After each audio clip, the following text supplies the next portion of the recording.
¿Presentas ahora también? A las 12 de la tarde. Ah, Ya no estás en el panel de ahora. No, pero necesito, porque estoy bajando información para que... ¿Trajiste audífono? No. Te dejo para la cena. Ajá, Bueno, ¿te escuchas en voz alta? No, no Sí. hay problema. Ay, qué horror. Hola, buenos días. No, no quieren entrar. Ya. A ver. No, todavía no está. Mi niño tiene. Todo es el tenemos, no, tienes que conectarte a Galaxy. Entonces mi teléfono. Ay, qué. Bom dia. Buen día. Mil perdones, teníamos problemas de conexión. Oi. Bom Ya lo dia. logramos. Bom dia. Hola, hola, Buen día. Bom dia, de México. Bom dia. Dia a todos. Buen día. Bom dia. Bom dia, Verônica. Buen día a todos. Buen día. Estamos com um pequeno atraso, não? Então, Laura, Sí, sí, Andrea. me escutas? Sí, sí vamos te escucho muy bien. Vamos empezar directamente com as ponências, não? Sí, Porque... aquí está el programa. Ajá. Ok. Eu tenho que sair a las 13 porque tenho classe. Então, Débora Brons, minha colega Débora Brons, continuará. Se tenho que sair às 13 e tu continuas, ok? Ok. Perfecto. Perdone mi portuñol. No, está muy bien. Buenas. Vamos a ler la emenda, Entonces, ¿no? ¿Es necesario ¿mande? leer un poquito de la emenda para no... ¿Cómo hacemos? ¿Qué es lo que quieren? ¿Qué es lo que quieres, Andrea?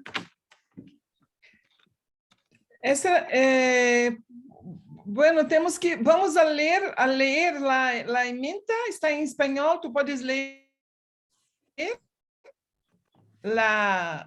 resumen de nuestro GT. Ok. Oh. Calma.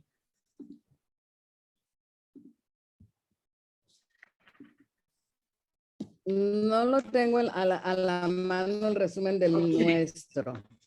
Voy a leer. Entonces, la contextualización de la propuesta es de que discutamos los problemas de los megaproyectos en Latinoamérica, en México y Brasil, considerando que en las últimas décadas los países a pesar de sus singularidades históricas, han retomado los programas neodesenvolvistas en la formulación de las políticas nacionales, ¿no? Debido a globalización y a la reestructuración económica neoliberal, entre otros aspectos. Estos programas se implementaron mientras se producían importantes avanços en cuanto a la construcción de una sociedad plural, com o reconhecimento de diversas identidades culturais, particularidades territoriais e preocupações ambientais, como ocorreu em Brasil desde a Constituição de 1988. Sin embargo, en los últimos años, las nuevas regulaciones y los cambios en el ámbito del Estado indican un movimiento contrario a los avances mencionados, revelando las contradicciones inherentes al modelo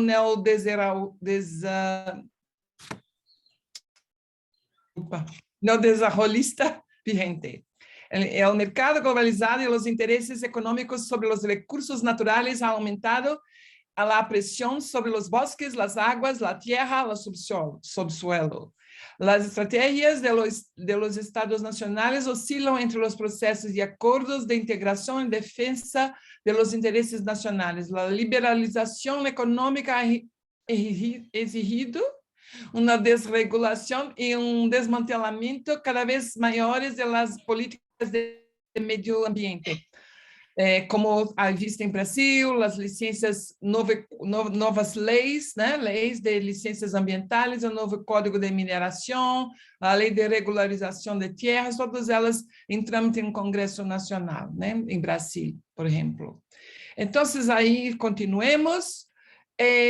A proposta pretende reunir a nosotros, investigadores e investigadoras de Brasil e México, para reflexionar juntas sobre estes processos comuns e específicos de nossos países.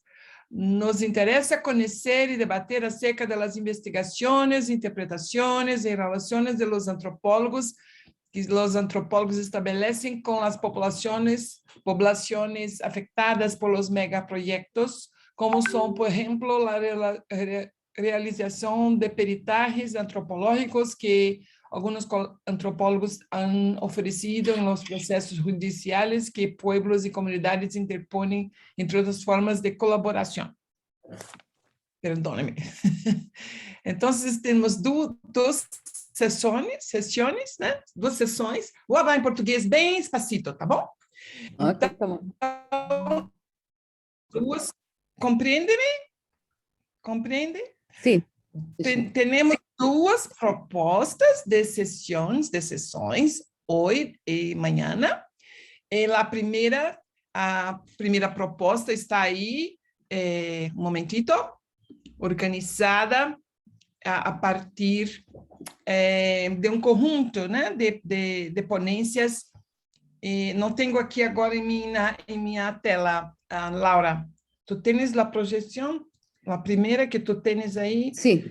Temos para Brasil, temos Débora Brons, que vai falar sobre os desmantelamentos das políticas ambientais. Sim, Débora Brons, a primeira ponência de Brasil. Magalena Gomes, sobre o Tren Maya em México. Gomes. Sim, perdone-me. Sônia Maria. Sim, Sônia Magalhães, da Universidade de Pará, em estado de Pará, em Brasil, com grandes projetos na Amazônia brasileira. Verônica Velázquez Guerreiro, de CNA, e Ina, tu podes mencionar a instituição, por favor? Sí, es la Coordinación Nacional de Antropología del Instituto Nacional de Antropología e Historia de México. ¿Continúas? Y el título de su presentación es Extractivismo agroindustrial en México, territorios en disputa, violencia armada y precarización de la vida en la región Purépecha, que es una región del estado de Michoacán en México. Y la última ponencia de esta mañana va a estar a mi cargo, y que la he titulado Resistencias de las mujeres indígenas frente a los megaproyectos. Entonces estamos bastante atrasadas ya de tiempo, una disculpa por favor, estamos 10:25, entonces si les parece podemos intentar tener presentaciones de 15 minutos para que tengamos por lo menos la oportunidad de tener algún intercambio aunque sea breve. Entonces, si les parece, vamos a dar paso a las presentaciones. Empezamos con Débora y ojalá que sí podamos acotarnos a 15 minutos. Pues muy buenos días, bienvenidos, siento mucho, pero es que desde que me perdí un poco en el campus y luego la red de la universidad no nos pudimos conectar, estamos conectadas a un teléfono de una compañera. Entonces, todo eso hizo que nos retrasáramos, pero ya estamos aquí. Les agradezco mucho, va a ser un gusto intercambiar pues nuestros resultados de investigación de experiencias de México y Brasil. Así que bueno, bienvenidas todas, todos y vamos a dar inicio. Entonces, si les parece, tiene la palabra Débora. Perfecto, buenos días a todas y todos. Yo no me voy a arriesgar a hablar en español, pero entonces voy a hacer una ponencia en portugués, si te parecen, se pueden comprender. Eu gostaria de compartilhar uma apresentação. Posso? Aqui, peraí. Ver se vocês estão vendo. Já. Vou tentar falar com português despacito, para que todos entendam. Então, peço uma tolerânciazinha, eu consegui espremer a minha fala até 17 minutos. Se vocês puderem me dar uma tolerância de 2 minutos, eu agradeço, tá bom? Para que eu não precise correr muito, tá? Então, em primeiro lugar, eu queria agradecer muito a oportunidade de estar aqui com vocês nesse dia, hoje, no GT da Sexta Embra, sobretudo as organizadoras da RT, Laura e Andréia, e ressaltar a importância da constituição de espaços como esse de interlocução de pesquisadores da América Latina. Para quem não me conhece, permitam-me apresentar, eu sou Débora Brons, sou professora da Universidade Federal Fluminense e do programa de pós-graduação em Antropologia, do Departamento de Antropologia da UF. Eu trabalho e pesquiso desde o início dos anos 2000 na interface entre projetos de desenvolvimento e políticas ambientais, e eu me dedico ao estudo dos efeitos sociais de da implantação de grandes empreendimentos industriais no Brasil desde essa época. Tenho 2 livros publicados que resultam de pesquisas etnográficas originais nesse campo, um em 2009, outro em 2016. Hoje eu dou continuidade às minhas pesquisas nessa direção. Eu sou vice-coordenadora do Grupo de Estudos Amazônicos e Ambientais GEAN, da UF, e faço parte também, desde 2017, do Comitê Povos Tradicionais, Meio Ambiente e Grandes Projetos, da Associação Brasileira de Antropologia, juntamente com a Andréia, com a Sônia, com a Raquel, com o Enio e com a Felícia e com a Vânia, que estão aqui presentes hoje. Eu vou resumir hoje aqui os principais pontos de uma espécie de um ensaio, né, que virou um artigo que eu nomeei O Desmonte Ambiental pela Via dos Incêndios Florestais na Amazônia Brasileira, que eu espero será publicado em breve. E o artigo ele se dedica ao exercício de buscar relacionar as imagens e os símbolos de 2 acontecimentos associados à ocorrência de incêndios florestais na Amazônia, com os processos sociais de desmonte ambiental em curso no Brasil, do ponto de vista das práticas e das políticas voltadas para a gestão do meio ambiente. Eu tomo os projetos concorrentes para a ocupação da Amazônia em 2 momentos da história, sobretudo ao longo dos eixos de 2 importantes rodovias que se intercruzam, a Transamazônica e a BR-163, como um caso emblemático para refletir sobre esses processos. Os dados apresentados e as situações descritas se baseiam no levantamento de fontes secundárias, sobretudo em outros artigos científicos e notícias que são veiculadas nos meios de comunicação. Cena 1. Filme Iracema, uma Transamazônica. Em 1975, em plena ditadura militar no Brasil, cenas de extensos incêndios e desmatamentos na Amazônia eram exibidas nas telas dos cinemas alemães e europeus, e essas imagens provocaram à época grande comoção. A floresta começava a queimar. O filme, uma coprodução alemã, brasileira e francesa de 1974, foi uma encomenda do canal de televisão alemão ZDF. Ele conta a história de Iracema, uma menina do interior que se prostitui nas margens da rodovia ao ir atrás do seu sonho de prosperidade, pegando carona com Tião Brasil Grande, um caminhoneiro que transportava madeira e depois passou a transportar gado. O filme apresenta a rodovia Transamazônica como um de seus personagens, naquela época um grande símbolo do milagre econômico brasileiro e dos projetos de integração nacional da Amazônia. Nele, a gente pode observar os efeitos da construção da estrada, grilagem de terra nos programas de reforma agrária do INCRA, expansão da agroindústria, das queimadas, do desmatamento e da miséria. O filme foi exibido no Brasil somente em 1981, curiosamente no mesmo ano em que foi criada a nossa Política Nacional de Meio Ambiente. Nesse contexto mais amplo, o fogo e as queimadas representadas no filme... Vamos ouvir.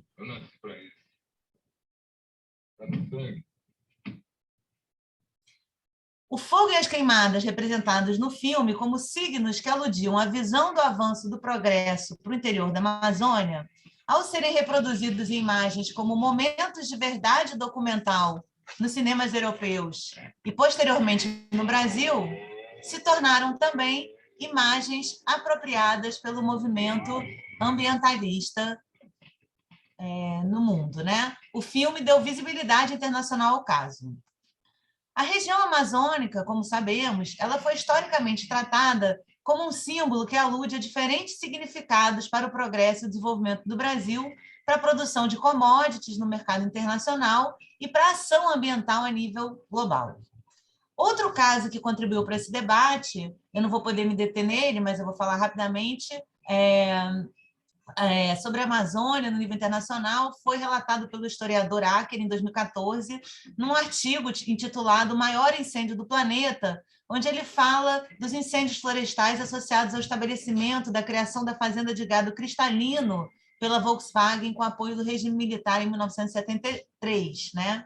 Esse título do artigo, ele é uma referência à fala do paisagista Roberto Burle Marx, durante uma denúncia feita por ele em uma audiência do Senado brasileiro. Um ano antes, os cientistas brasileiros e alemães também denunciaram esses incêndios no 27º Congresso da Sociedade Brasileira para o Progresso da Ciência, SBPC, de 75, em Belo Horizonte. E o historiador também diz que 5 meses depois, um satélite da NASA detectou o incêndio contínuo no sudeste da Amazônia. Enfim, estradas queimadas, fazendas, satélites e instituições científicas já estavam na cena política daquele momento e serviram de base para um novo arranjo regulatório. Existe uma grande literatura voltada para retratar o modo como o meio ambiente foi se tornando uma questão pública global, fonte de preocupação para os estados, governos, organismos transnacionais. Eu acho que é desnecessário recuperar aqui esse movimento, conhecido por todos aqui, que culminou naquilo que o Wolfgang Sachs denominou de uma ecocracia global. Importa aqui apenas salientar o modo como as imagens dos incêndios foram apropriadas pelo ambientalismo para fomentar os debates que mais tarde culminaram na elaboração de um complexo sistema de regulação ambiental no país. Junta-se a isso o conjunto de mobilizações sociais por parte de movimentos de povos da floresta, que também culminaram na elaboração de um complexo sistema de conservação ambiental. Seria preciso mais tempo para destrinchar aqui o modo como esse ambientalismo foi paulatinamente se tornando liberal, algo que Andréa Zour e Edna Castro desenvolvemos num recente artigo publicado na revista Antropolítica. Eu menciono apenas que as políticas ambientais passaram, de certo modo, como a gente diz aí, a atrapalhar o avanço do capital e a representar um grande custo à expansão da produção de commodities no solo amazônico. Não tardaram 3 décadas após a formulação das leis ambientais para que se verificassem as primeiras investidas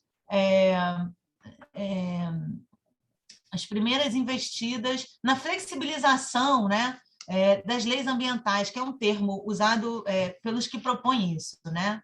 Propostas que foram justificadas pelas crises econômicas, conduzidas, né, por meio de artifícios legais, por lobbies, por tráfico de influências nos diversos poderes no Brasil, né? Evidências desses direcionamentos são observadas não só no legislativo, mas também em vários documentos produzidos por órgãos de cooperação, por agências multilaterais, think tanks, um monte de documentos aos quais eu tive acesso, né? Mais evidências são observadas e denunciadas cotidianamente, né? Vocês podem ver aqui uma lista que eu não vou poder ler, mas que foi montada por mim a partir dos diferentes casos que nos chegaram por meio do comitê, que eu apresentei no simpósio da RBA de 2020, né? E que indicam as práticas reunidas em torno ao processo que está sendo chamado pela mídia, por ambientalistas e no senso comum, de desmonte ambiental. Eu não vou ter tempo de ler, né? Mas fica o registro, aqui a lista segue, né? E a gente pode ver que essas mudanças, elas se situam, sobretudo, no plano institucional, né? Eu recorro, então, a um conceito do campo da ciência política, que é a ideia de dismantling, ou desmantelamento, né?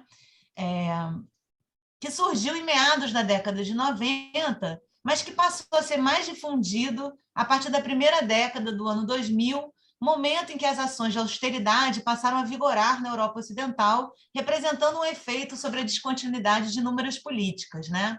Esse modelo do policy dismantling coloca no centro da análise os decisores políticos, ou seja, governantes e parlamentares, Nesse caso, as mudanças no quadro do governo e a configuração atual do Congresso Nacional se tornaram fatores decisivos rumo ao desmonte e às formas de atuação do Estado brasileiro. Eu vou dar um pulo aqui no tempo e na minha exposição para entrar na segunda cena, tá? No dia 12 de agosto de 2019, uma névoa de fumaça preta deu ares de noite ao dia na cidade de São Paulo.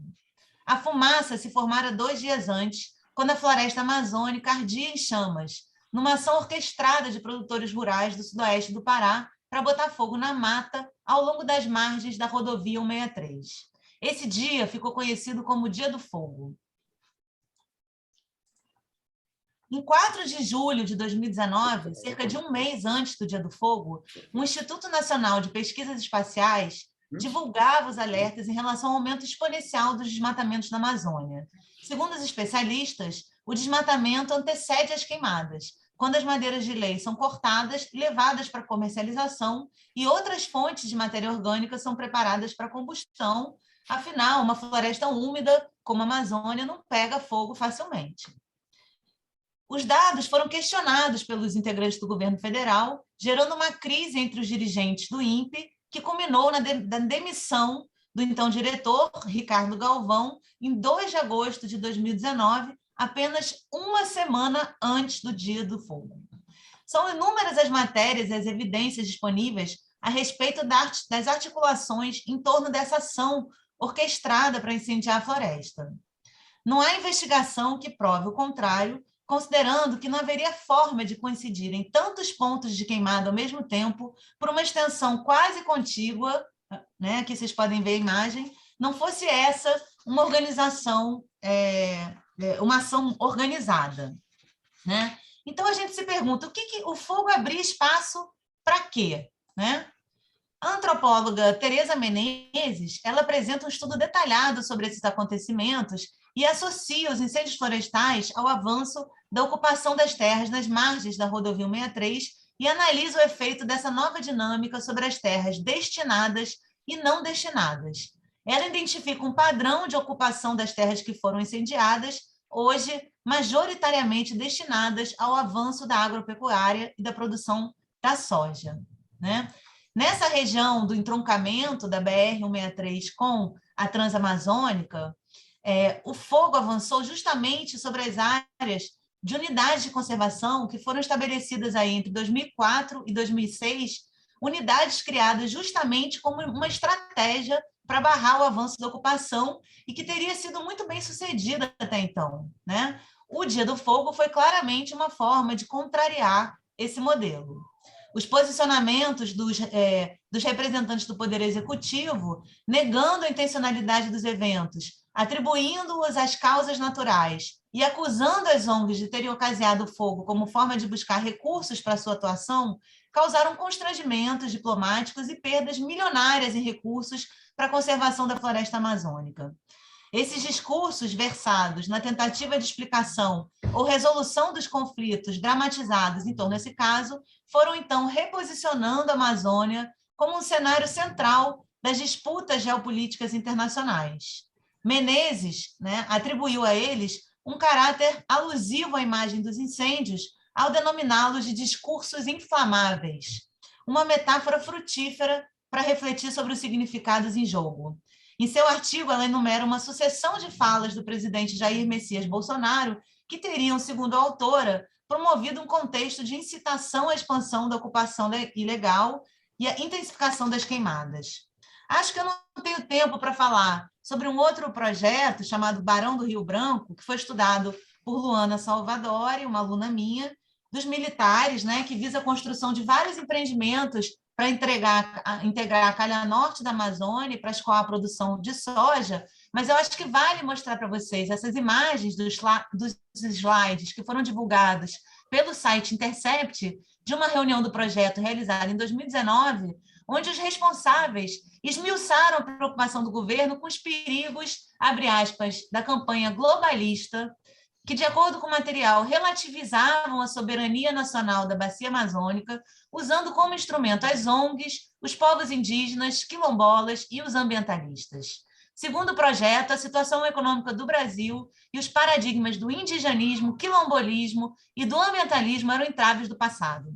Esses termos, né, eles evocam novos e velhos perigos para a nação, talvez mais ameaçadores para esses agentes do Exército Brasileiro do que o desmatamento, o desrespeito aos direitos constitucionais e o aquecimento global. O que se vê justamente é a reemergência de certos significados para o ambientalismo, tomado como um perigo para aqueles que assumem a gestão das instituições no Brasil. No plano do discurso, o meio ambiente volta a ser parte do domínio exclusivo das soberanias nacionais sobre territórios. Na prática, a nacionalização das fronteiras abre terreno para o capital externo, deixando claro que não se trata nem um pouco de um projeto nacional, mas de um projeto que visa a reprodução social de uma elite. A negação da pauta ambiental torna-se, assim, condição para dar seguimento aos seus empreendimentos. O fogo se torna mais um símbolo que alude a uma ressignificação da natureza. O que representa um fogo para um militar ou para um ruralista? É destruição? É potência? É expansão? O que seria mais ameaçador para as suas comunidades e suas instituições? Uma floresta em pé, um povo indígena, uma ONG, ou fogo que abre terreno para a boiada e para a monocultura? Podemos dizer que os incêndios florestais do Dia do Fogo produzem efeitos bastante distintos daqueles observados em torno das repercussões das imagens de queimadas difundidas pela Europa por meio do filme Iracema, uma Transamazônica. Enquanto as primeiras se tornaram símbolos manipulados para fortalecer as pautas dos movimentos ambientalistas e a luta dos movimentos sociais pela conquista dos direitos socioambientais no mundo e, consequentemente, no Brasil, os incêndios do Dia do Fogo materializaram os discursos e as práticas rumo ao desmonte ambiental. Ainda estamos procurando entender e decodificar os significados associados a essa tendência que penetra cada vez mais na forma como as instituições pensam sobre o meio ambiente no país e no mundo, né? O desmonte das instituições, da regulação e da política talvez seja a faceta mais visível dessas transformações, que podem ser muito bem explicadas a partir da identificação dos agentes que os promovem e dos interesses econômicos em jogo. Parece haver, entretanto, uma dimensão menos visível desse fenômeno que, no plano das representações, fazem esses novos significados aderirem. Por um lado, é inegável que as queimadas se tornam cada vez mais índices do avanço da ocupação na Amazônia. Profusões de dados têm sido reunidos e divulgados pelas organizações de pesquisa e ambientalistas acerca do aumento do desmatamento e das queimadas como indicadores das invasões de terra pelo garimpo, agronegócio e mineração. Satélites, mapas, gráficos e estatísticas atestam a elevação exponencial das taxas, sobretudo em alguns pontos e regiões. Com todo esforço, os dados não parecem ser suficientes. Negacionismo, pós-verdade, guerra híbrida, por exemplo, são termos que devemos considerar quando pretendemos compreender os eventos, os processos e os significados das políticas no mundo contemporâneo. Nessa direção também se abre toda uma agenda de pesquisa.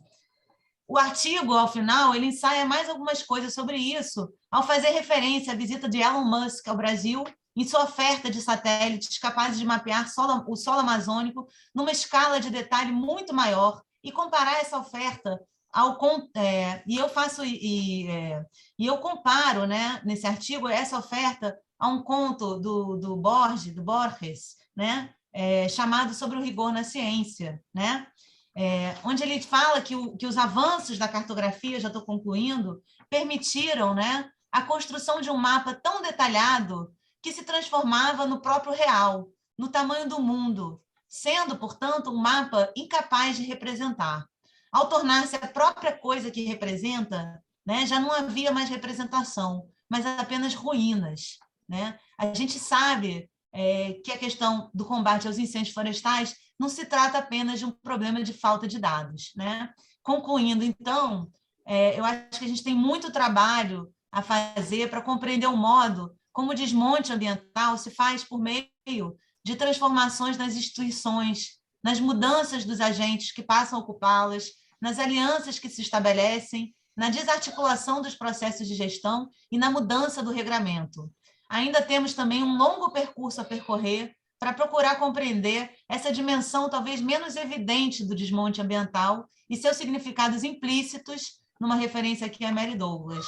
Ao que parece, o desmonte somente estará completo quando ele implicar mais do que uma mudança institucional ou legal.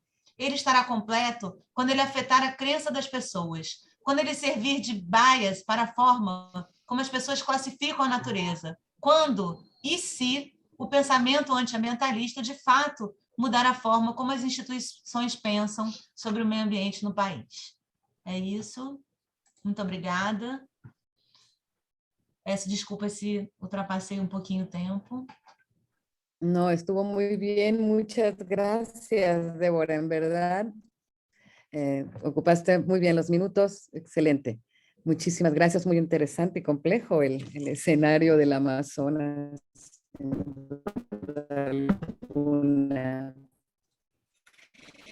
Ya se pudo conectar Magda Gómez, colega mexicana, abogada, defensora de derechos, son las más reconocidas en México por su larga trayectoria en defensa de los pueblos indígenas. Entonces, ahora corresponde su presentación. Magda, tenemos solo 15 minutos porque hemos empezado tarde. Entonces, para que todo el mundo tenga la oportunidad de participar y tener algún intercambio, aunque sea mínimo, te agradezco. Y adelante, 15 minutos, por favor. Yo te aviso si quieres cuando te queden 2 para poder ir cerrando. Son 11:48.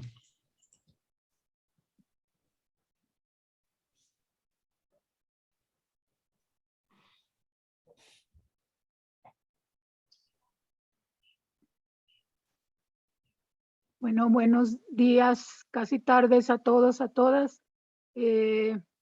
Trataré de apurarle a la presentación para adaptarme a los 15 minutos. El tema que les voy a plantear es el de uno de los proyectos prioritarios, de hecho se le considera el proyecto prioritario del actual gobierno, y mi enfoque es hacer un recorrido por la razón de Estado predominante frente a la razón de pueblo disminuida y casi ausente. Se trata del proyecto de un tren que correrá a lo largo de 5 entidades de la República. Este proyecto pretende recorrer 1,500 kilómetros y se presenta como un proyecto que impulsará el desarrollo de toda la región. En primer lugar, quiero señalar que el proyecto inició su construcción sin las manifestaciones de impacto ambiental, con lo cual de entrada se violentó la Constitución, los derechos de los pueblos indígenas y la legislación ambiental. Hay muchos ejemplos y denuncias, no me voy a detener respecto a la presentación parcial de las manifestaciones de impacto ambiental, pero sí quiero señalar que hay una presencia importante de pueblos indígenas en toda la región. En el caso de Yucatán representa el 50%, Quintana Roo y Chiapas el 33%. Perdón, es que está tapándome la cifra. Bueno, previo al inicio formal se organizó una consulta que las organizaciones le han llamado consulta simulada, porque no se convocó a las autoridades indígenas, sino desde un inicio del proceso se han apoyado en las autoridades agrarias, es decir, las autoridades de los ejidos y no las autoridades indígenas. Hay toda una trayectoria de negociaciones y contactos con las autoridades ejidales. La propia Oficina ONU de Derechos Humanos denunció que en esa llamada consulta no se respetaron los estándares internacionales. En una primera etapa, en especial durante 2020 y buena parte de 2021, se desarrolló una activa resistencia indígena, pero también la ofensiva estatal.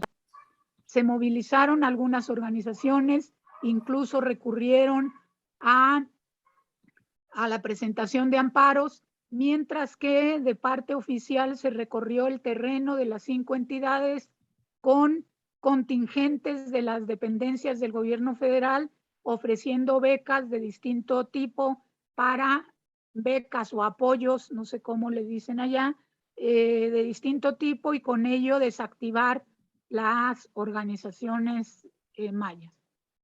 Los escasos logros jurídicos obtenidos por las organizaciones en materia de suspensiones en los juicios de amparo no fueron respetados, ¿sí? Sencillamente fueron ignorados. Ahí menciono las principales organizaciones, perdón, pero no me voy a detener en leerlas. Aquí vamos a recorrer uno de los elementos de la razón de Estado, como es el que se ha puesto al ejército en el centro.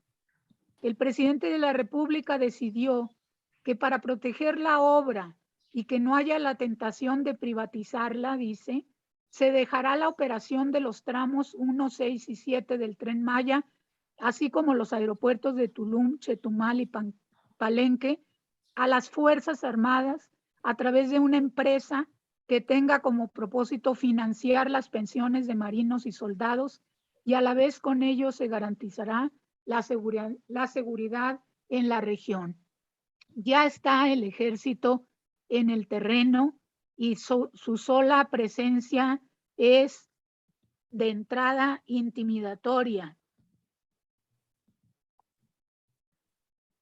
Se procuró, dentro de la misma razón de Estado, el blindaje al ejército. Se publicó el 11 de enero de 2020 una reforma a la Ley Orgánica de la Administración Pública, donde se agregó lo que tengo aquí subrayado y en negritas, que el ejército, las funciones de defensa nacional, tienen como objetivo prestar los servicios auxiliares, pero los servicios civiles que a dichas fuerzas señale el Ejecutivo Federal. Servicios civiles. ¿Y qué son estos servicios civiles? Bueno, convertirse en empresa, ejecutar obras, como el ejemplo que ya les había señalado. Los pueblos indígenas han obtenido respaldos en Naciones Unidas. 6 relatores de Naciones Unidas enviaron al gobierno mexicano un documento expresando preocupaciones sobre el impacto del tren a los pueblos indígenas, destacando también el factor militar. Abordaron temas como territorios, desalojo, derecho a la salud, el efecto negativo en el derecho de los pueblos indígenas a sus tierras tradicionales, consultas sin estándares internacionales, estudios de impacto ambiental irregulares por posible hostigamiento, criminalización, difamación contra personas defensoras de derechos humanos, así como la posible militarización de la zona. Este comunicado fue enviado en septiembre de 2020. Luego el gobierno le respondió a los relatores. Les objetó. La consulta sí cumplió estándares y fue a favor del Tren Maya. Es un proyecto que promoverá el desarrollo y abatirá la desigualdad. Se cuenta con comisiones de seguimiento a partir del Estado, a partir de las facultades del Estado en materia de expropiación por causa de utilidad pública. Ahora se reconoce que en el caso de los desalojos se buscará negociación, pero de no resultar se impone la indemnización. Cabe señalar que cuando inició el gobierno y cuando inició el proyecto se dijo: no vamos a tirar ni un árbol, no vamos a expropiar. Todo lo que se ha dicho que no se iba a hacer, se está haciendo. Ante esta respuesta, los relatores guardaron silencio.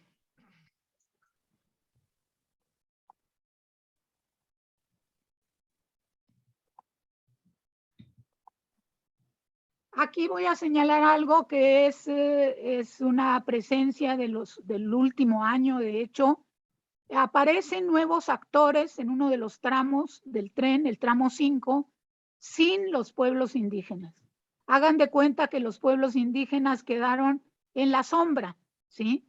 Este tramo 5, ¿por qué les resulta tan importante? porque unirá las playas de arena blanca que se extienden desde Cancún hasta Tulum en la península de Yucatán. La construcción se había planteado inicialmente a lo largo de una carretera, pero ahora serpenteará a través de la segunda selva más grande de América, habitada por jaguares en peligro de extinción. Las vías se extenderán sobre el río subterráneo más largo del mundo y sobre cientos de cuevas inexploradas que se ha descubierto que albergan sitios arqueológicos de la civilización maya. También afectará a la industria hotelera. Ello motivó el despliegue de una campaña denominada Sélvame del Tren, en la cual participaron algunas actrices y actores con el consiguiente impacto mediático. Por otra parte, grupos de ambientalistas promovieron juicios de amparo. La respuesta oficial fue la descalificación. Fueron acusados de pseudoambientalistas financiados por Estados Unidos, así de genérico. Estos nuevos actores se colocaron en el centro, pero además un grupo de académicos con trayectoria de trabajo y de investigación en esa región mostraron la afectación de la obra y su riesgo por el tipo de suelo kárstico, es decir, un suelo poroso que no resiste el paso de un tren a 160 kilómetros por hora, con cenotes subterráneos, cuevas de murciélagos y afectación grave e irreversible al ecosistema. No ha terminado ahí la razón de Estado que ya señalaba en el caso de los militares. Ahora, ante la fuerza que tomó la oposición al tramo 5, el Estado decretó al Tren Maya como de seguridad nacional, ¿sí? Para esto, la seguridad nacional está definida en la ley como las acciones destinadas a mantener la integridad, la estabilidad y permanencia del Estado mexicano que conlleven a proteger al país frente a riesgos y amenazas. De ese tamaño es la dimensión que se le ha colocado a la oposición al tren. Hoy en día, todas las suspensiones en los juicios promovidos por ambientalistas han sido removidas. El gobierno tiene vía libre y ha dicho que él no presionó a los jueces. El proyecto queda, por tanto, a cargo de la Secretaría de Gobernación y de la Secretaría de Seguridad Pública, que ya han agregado, de todas maneras no informaban, pero ahora dicen que como es de seguridad nacional, pues se impone el silencio respecto al Tren Maya. Hay muchos factores en torno al tren de todo tipo, pero se habla de que el tren podría costar hasta 20,000 millones de dólares.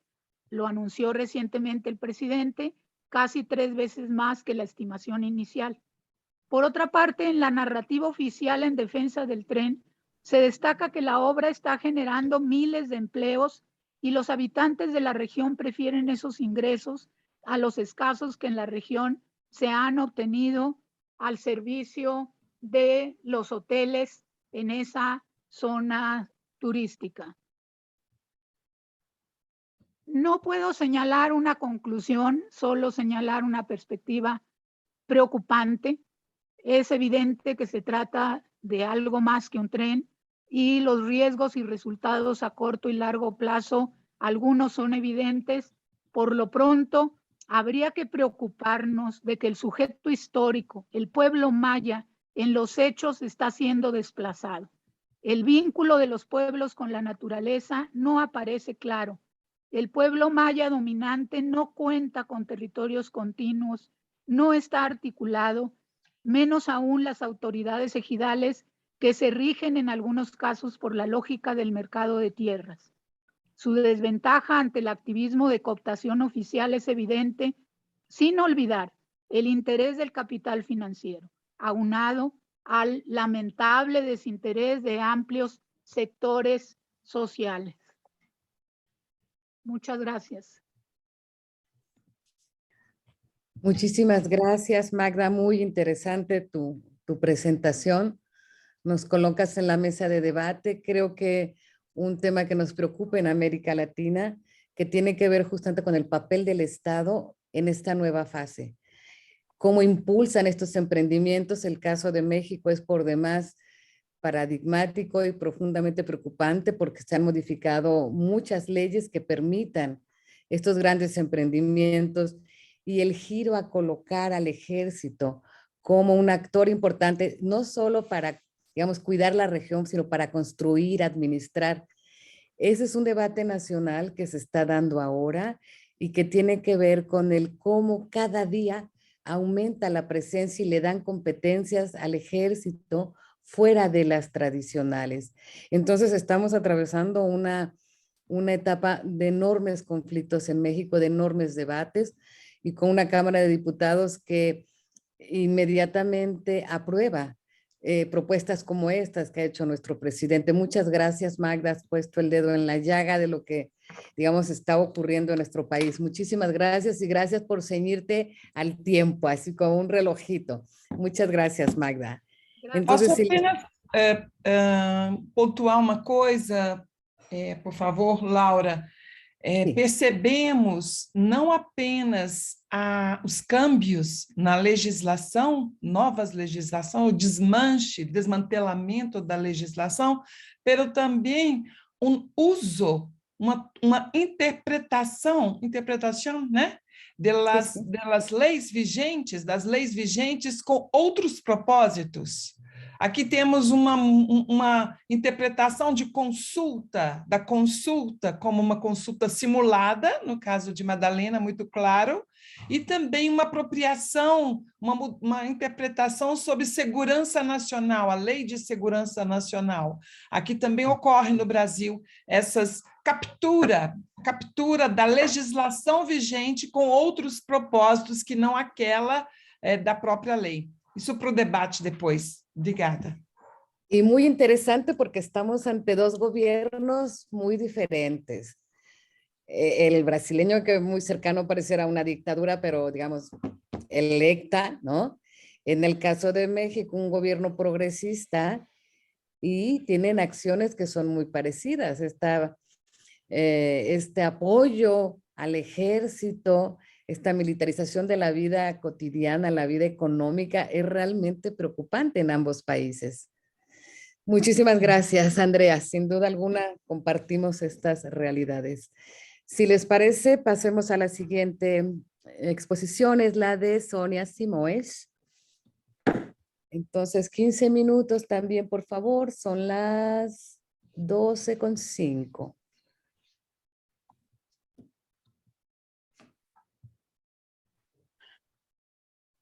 Bom dia a todos e a todas. Eu peço desculpa, estou um pouco mal da garganta.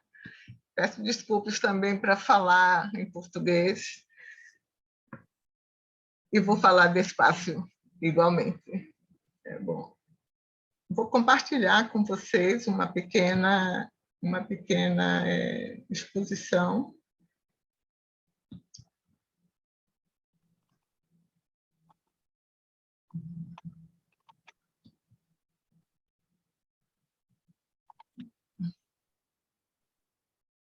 Minuto, por favor.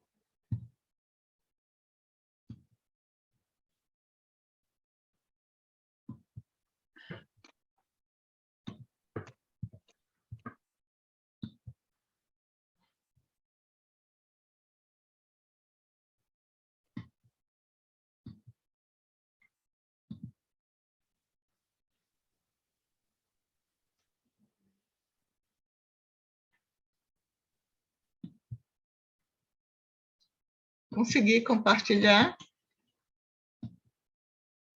Não? Ainda não, Sônia. Eu acho que você tem que clicar na base ali. Aí, agora sim. Está aparecendo. Começou a aparecer. Talvez um pouco lento, né? Parece que congelou aqui um pouco. Agora sim. Agora sim.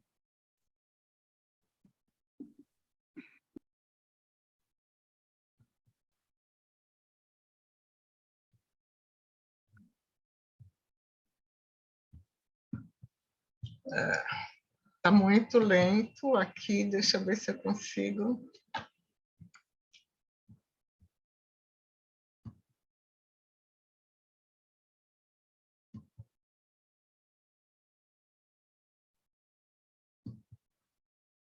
Conseguiu? Primeira lâmina. Sim, estamos vendo a primeira lâmina. A volta grande do Xingu responde a seus povos, ok? Isso. Sim, sim. Obrigada, eu vou tentar falar alto e devagar.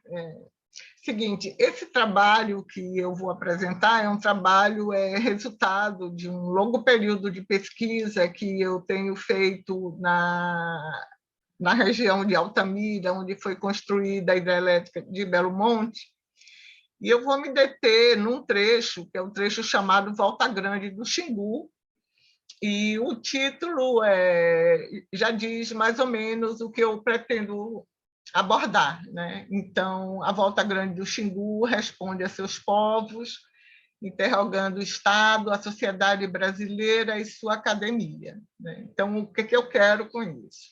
Há uma crença entre vários coletivos humanos da região da Volta Grande do Xingu e também de toda a região que foi atingida pela construção de Belo Monte, de que os deuses e as deusas do Xingu, em algum momento, vão dar uma resposta ao represamento do rio, né? Então, essa crença ela é bastante divulgada e bastante respeitada, né? Bom, eu sigo nessa crença, mas acho também que, nesse momento, o próprio rio Xingu já dá uma resposta através do que é a Volta Grande do Xingu. Apenas para ilustrar um pouco, a Volta Grande do Xingu é essa imagem que vocês veem. Um minutinho, por favor. Sim, estamos vendo. Tá, legal.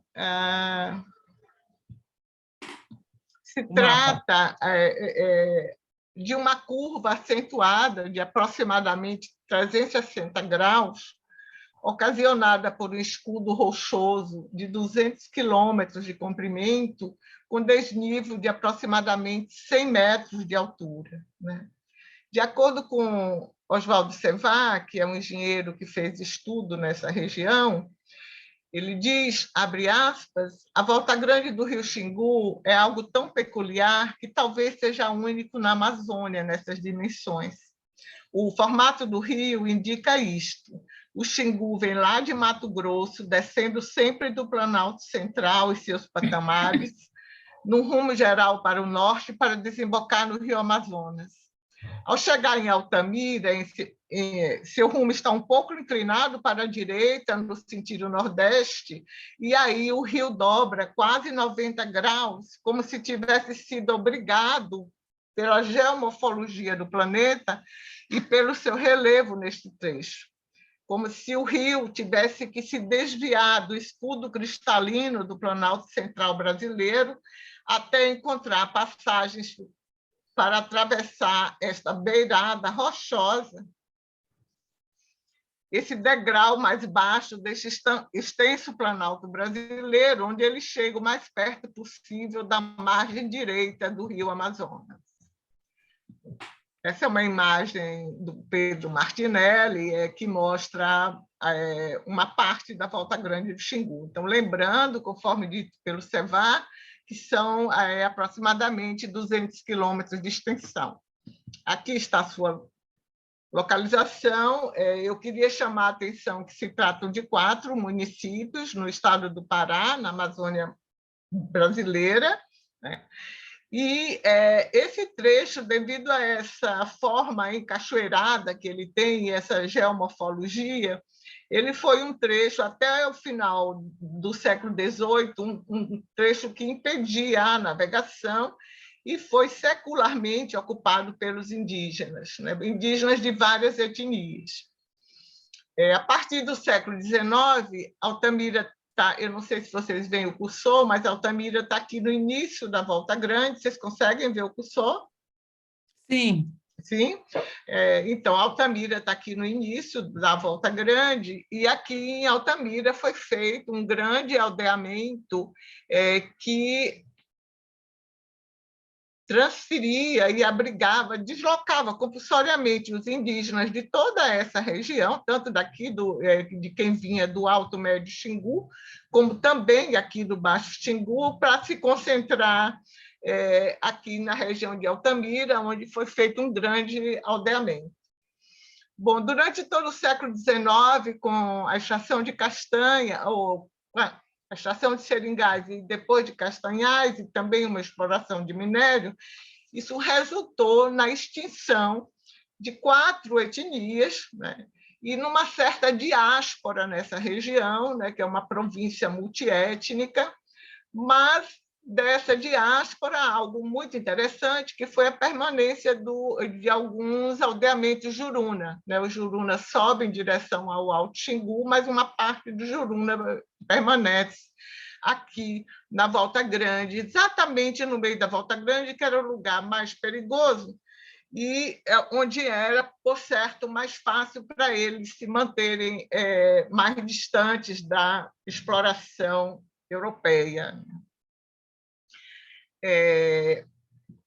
O que acontece com essa região? Quer dizer, até mais ou menos os anos 70, havia esses povoamentos indígenas, quando construída a Transamazônica, mencionada há pouco no texto de Débora. A Transamazônica é essa linha que corta de norte ou de leste a oeste a região de Altamira. E vocês estão vendo todos esses traçados em preto são estradas que foram abertas, a gente chama aqui no Brasil de vicinais, que são estradas abertas na Transamazônica. Isso permanece com intensos conflitos territoriais, que sobretudo em decorrência de exploração madeireira e de grilagem de terras para a formação de latifúndios, além desse projeto de colonização que foi planejado e levado a cabo na ditadura militar, após o golpe de 64, entre os anos 1970 e 1976. O que acontece com essa região? Então, esses conflitos se agudizam e, em 1989, começa uma proposta de construção de uma hidrelétrica, que é uma grande hidrelétrica, cujo projeto depois é ligeiramente modificado. Eu vou pular bastante por causa do tempo, e é modificado em razão de uma forte pressão ambientalista nacional e internacional e uma forte pressão de organizações de defesa dos direitos indígenas, sobretudo, e dos próprios indígenas, né? E esse projeto permanece, e uma crise econômica importante no Brasil, e esse projeto permanece até os anos 2000, quando ele é retomado. O que significa esse projeto? Aqui está a Volta Grande, e aqui está Altamira, conforme mencionei. E o que significou esse projeto? Esse projeto significou o barramento, não sei se todos sabem, mas a chamada barragem de Belo Monte, na verdade, são 2 barragens, né? Uma barragem aqui, que é a barragem de Pimental, e uma barragem aqui, que é a barragem de Belo Monte,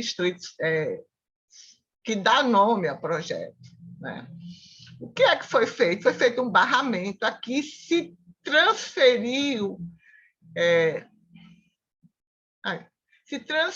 o rio Xingu para esse trecho cor de cinza que vocês veem.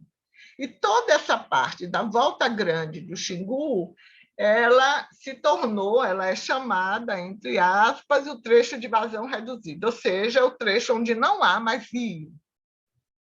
O que acontece nesse trecho? Esse trecho ele é ocupado, né? Assim, oficialmente, há 2 terras indígenas, a terra indígena Paxamba do Juruna,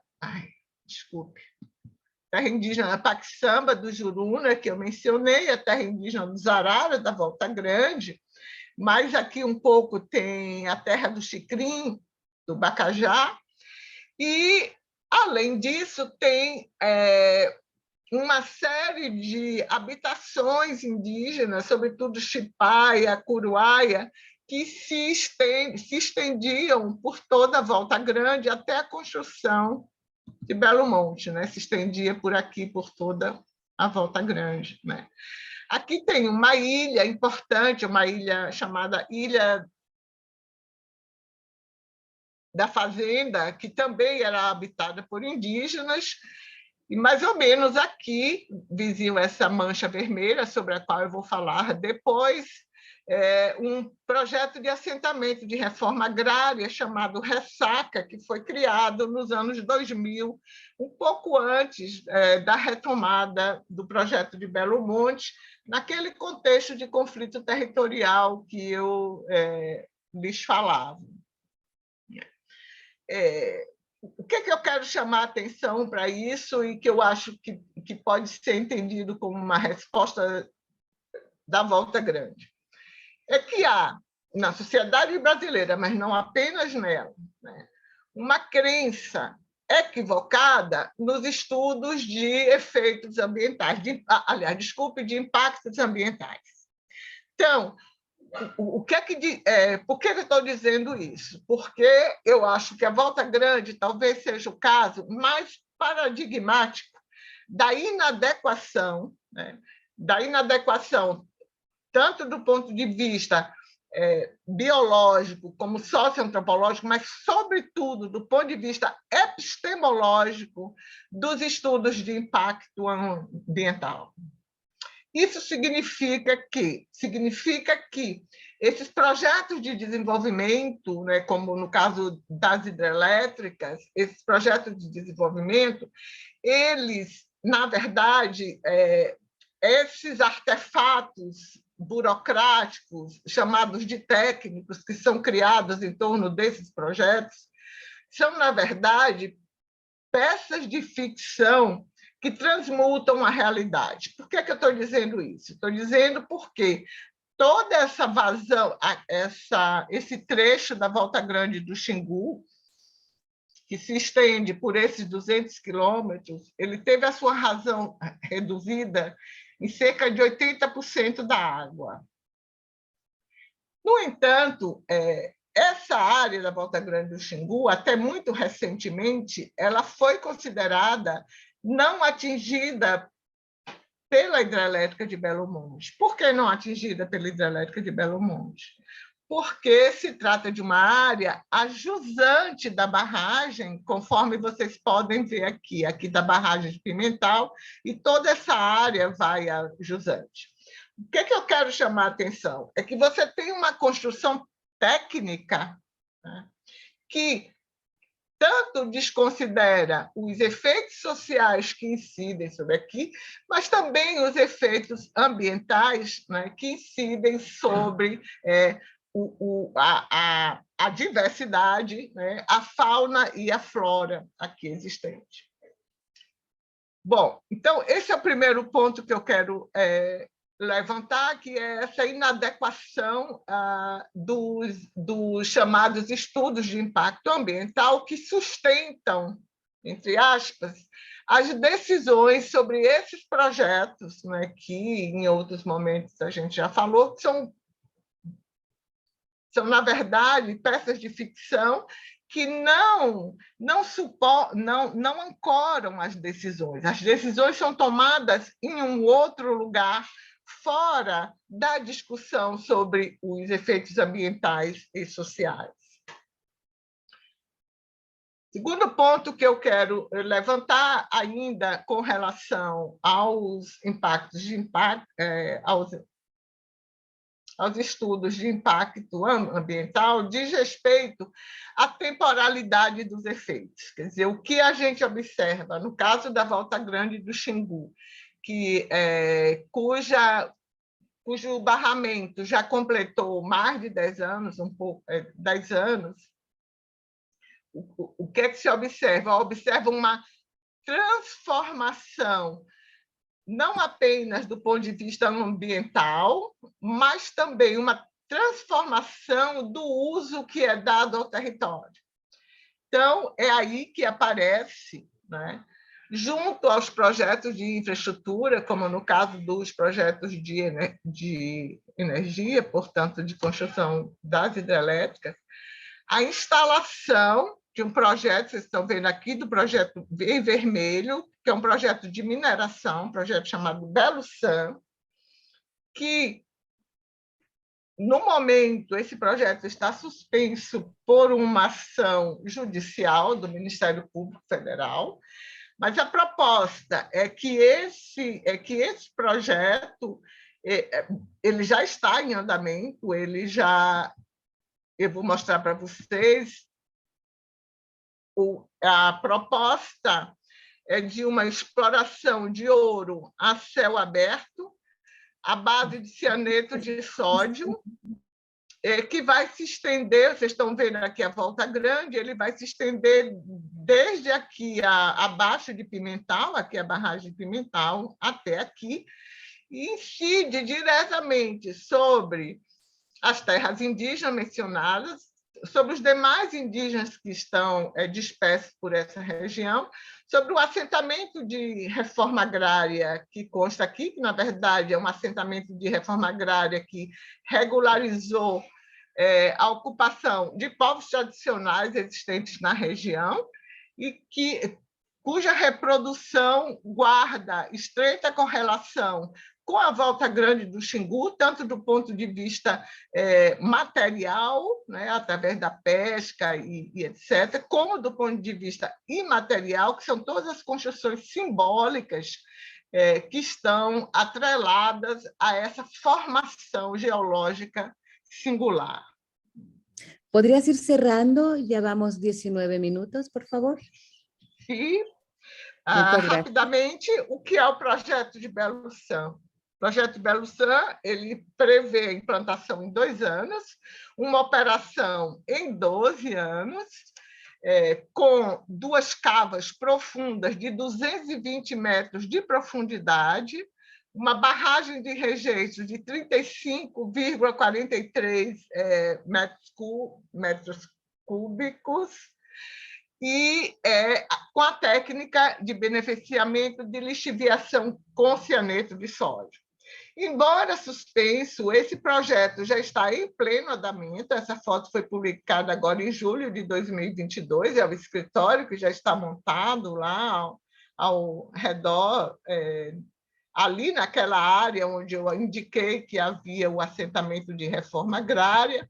E, para finalizar, eu queria chamar a atenção para, então, a inadequação dos chamados estudos de impacto ambiental, mas a sua correlação direta com um direito que tem os povos indígenas e tradicionais, que é da consulta livre, prévia e informada.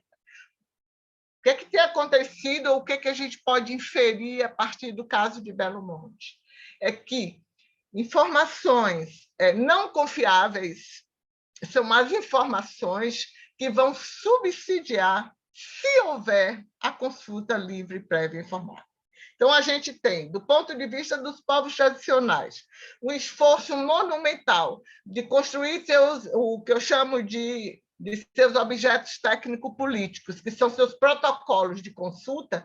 Você tem, do outro lado, uma sociedade, uma academia a produzir peças de ficção que nem do ponto de vista factual, nem do ponto de vista epistemológico, oferecem as condições para que as decisões sejam tomadas. Peço licença para ler esse parágrafo que foi pronunciado agora por seu Raimundo Berro Grosso, é um ribeirinho que mora na região de Belo Monte, numa audiência do Ministério Público Federal de 19 de agosto de 2022. O que ele diz? Em primeiro lugar, nós precisamos ser vistos por esses órgãos públicos como seres humanos. Eu vivo a minha vida inteira no Rio Xingu e hoje não posso mais pescar porque o rio acabou. A Norte Energia acabou com as nossas espécies, acabou com nossas ilhas e praias, acabou com o nosso lazer e depois acabou com os pescadores. Nós precisamos, sim, que as autoridades se levantem do banco e obriguem a Norte Energia a pagar o que nós temos por direito. Somos pais de família, estão no escuro, cozinhando com ponta de tábua, porque não consegue pagar a energia nem o gás. Tem gente que está há mais de 1 ano sem energia. Bom, esse depoimento que eu escolhi do seu Raimundo Berro Grosso, ele me parece importante porque ele é a evidência, né, disso que eu estou chamando a inadequação epistêmica do paradigma dos estudos de impacto ambiental, né, e mostro para vocês aí algo que foi, essas fotos são de 2012, mas agora, nessa mesma audiência, foram mostradas fotos das mortes dos peixes, né, e da doença dos peixes, onde se evidencia um descompasso entre os estudos, mas também a ausência de reflexão sobre a temporalidade e a dúvida, de tal modo que eu acho que a grande lição, o grande brado da Volta Grande é: não dá para construir projetos desse tipo na região amazônica. Então, no entanto, dito isso, agora no mês de agosto foi lançado o plano de redução de impactos de hidrelétricas sobre a biodiversidade na Amazônia, sobre a qual eu não vou me deter, mas eu posso voltar na discussão, onde se prevê a construção de mais de 300 hidrelétricas na Amazônia, de diversos portes e de diversos tipos, nos próximos 20 anos. Então, eu convido Débora a gente juntar o fogo e o barramento dos rios e desnudar o que nos espera. Muito obrigada, é isso que eu queria dizer. Muito obrigada, muchas gracias, Sonia, muy interesante y muy preocupante el panorama que nos presenta de devastación ecológica y que además no va a terminar a corto plazo, como acabas de señalar. Hay un proyecto para los próximos 30 años que seguramente agudizarán el problema. Muchísimas gracias, Sonia. Entonces, ahora, si les parece, pasamos a la presentación de Verónica Velázquez. Ella es antropóloga, es investigadora de la Coordinación Nacional de Antropología del Instituto Nacional de Antropología de la Ciudad de México. Nada más, ¿podrías dejar de compartir pantalla, por favor, Sonia? Sí, estou a tentar. Ok, deja ver si yo lo puedo cerrar. Salir, a ver. Ahí estamos. Muchísimas gracias, Sonia. Y bienvenida, Verónica Velázquez, a esta sesión. Tienes la palabra. Son las 12:30. Y muchas gracias. Te pediría también, Laura, por favor, que me apoyaras, avisándome 5 minutos antes, porque preparé una exposición un poquito larga. Bueno, entonces vamos a ir al punto. Gracias por invitarme. La verdad es un excelente espacio de discusión. Ojalá que se siga fomentando estos encuentros con la red que se está formando aquí. Y bueno, yo voy a exponerles el caso de la agroindustria del aguacate en Michoacán. Y bueno, algunos planteamientos de esta geopolítica de la vulnerabilidad que estamos viendo, siguiendo el pensamiento de Foucault y que ha trabajado Butler, del hacer vivir y dejar morir, donde estas lógicas de expansión capitalistas están generando estas violencias, estos extractivismos que se dirigen a las periferias del globo, en espacios donde hay dinámicas de precarización de la vida. Entonces se generan zonas como de sacrificio, de muerte lenta, lo que nos ha permitido ver como muchas de las etnografías que se han hecho en Brasil, que se han hecho en las zonas bananeras, en las zonas de producción de soja y en este caso del aguacate. Y bueno, comentarles rápidamente sobre las características de esta investigación. Tiene por un lado, es un enfoque regional, que se centró en 2 comunidades como estudios de caso, una etnografía retrospectiva, que es como hacer un poquito alusión a los estudios del siglo XX, de cómo se transformó el territorio, la formación de Estado, el tema de lo indígena, del indigenismo, y bueno, para centrarse finalmente en las mujeres, y el proceso pues de interseccionalidad de las opresiones que se vive en el caso de las mujeres indígenas jornaleras. En este caso les voy a presentar pues estos dos mapas. Estamos situados en México, en la región de la meseta purépecha, que es una delimitación geográfico-económica, pero que también tiene algunas características históricas compartidas, sobre todo que es un área purépecha de tradición que también tiene un polo urbano mestizo. Y bueno, yo quiero contarles un poquito de cómo eran estos paisajes y cómo se está transformando últimamente, porque qué es lo que se está perdiendo con estos extractivismos de los que hemos hablado ahora. Pues teníamos una región que se ha mantenido durante siglos, a pesar de la colonia, de lo que vino después con el México independiente, se había mantenido en la producción silvícola maicera, y fue una región donde también había una organización de una economía regional muy sincrética, en la que tenía una organicidad en torno a la producción de artesanías. Cada pueblo tenía, gracias a la etapa de la colonia y de la evangelización y de todas esas cofradías que se armaron, cada pueblo tenía una artesanía en particular. Entonces había alguien que producía miel y producía gabanes, el otro producía muebles. Entonces era hasta mediados del siglo pasado todavía, funcionaba muy bien esa economía regional en torno al ambiente y a mantener los ecosistemas locales.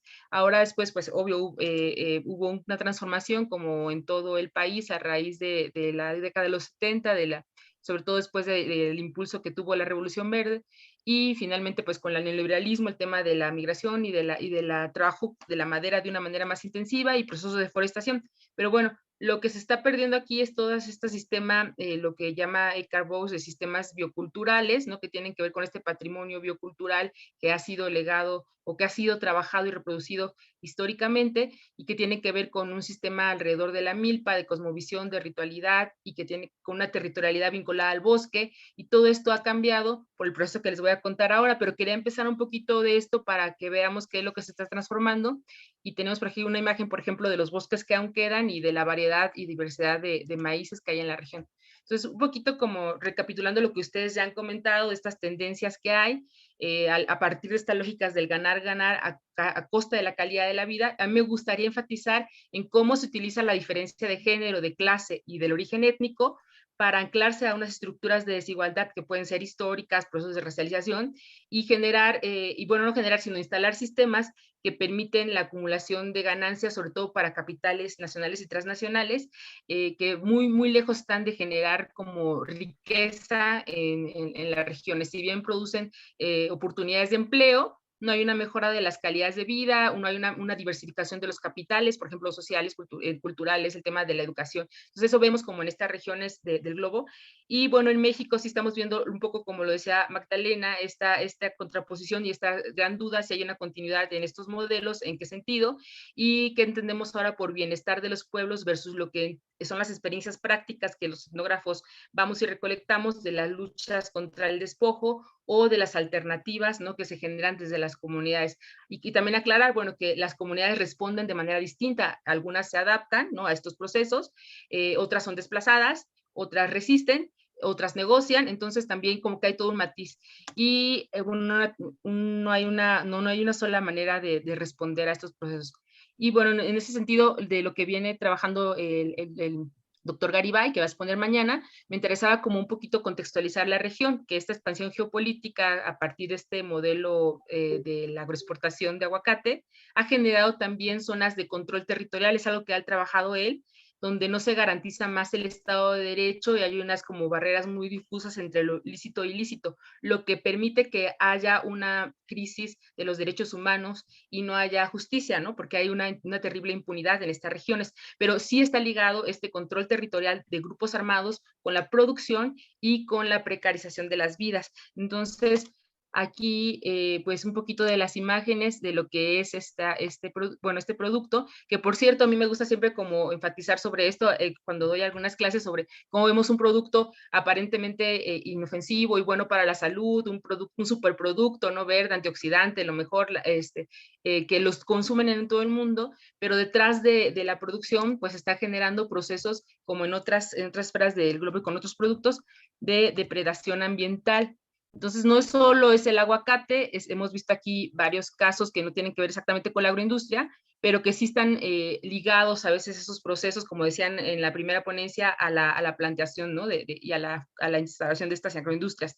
Estamos también en el caso de Chile, donde pues el aguacate ha dejado desertificado y sin agua una región, el caso de las bananeras y la crisis que había laboral y sanitaria, Indonesia y La Palma. Entonces son como, estaría bien que hiciéramos como este mapeo, proponernos una cartografía, ¿no? De lo que está pasando con estos extractivismos.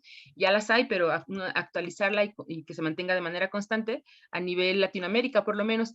Entonces, el aguacate específicamente se sitúa en una franja que abarca 40 municipios y que se está expandiendo a Jalisco, que por cierto, las últimas lecturas que hice para esta ponencia hablan de que Colombia y otros países están presionando por ser también primeros productores a nivel mundial. Y bueno, en el caso de México, Michoacán, el estado donde estudié, es el primer productor, y lo que podemos ver es que hubo un crecimiento exponencial a partir del cambio de los gobiernos, cuando llegaron los gobiernos, esa transición, ¿no? Del partido de Estado que duró 70 años y que llega el PAN hacia el 2000, y también con el gobierno del segundo gobierno panista que hubo en México, pues hubo un impulso a esta producción y se hizo se convirtió en el primer producto de exportación, que incluso con la pandemia no tuvo como bajas. Genera muchos empleos, pero no solo es el aguacate, sino que este sistema ha permitido que en las zonas donde no se puede sembrar aguacate, que hay calidez, que hay como en las periferias a las huertas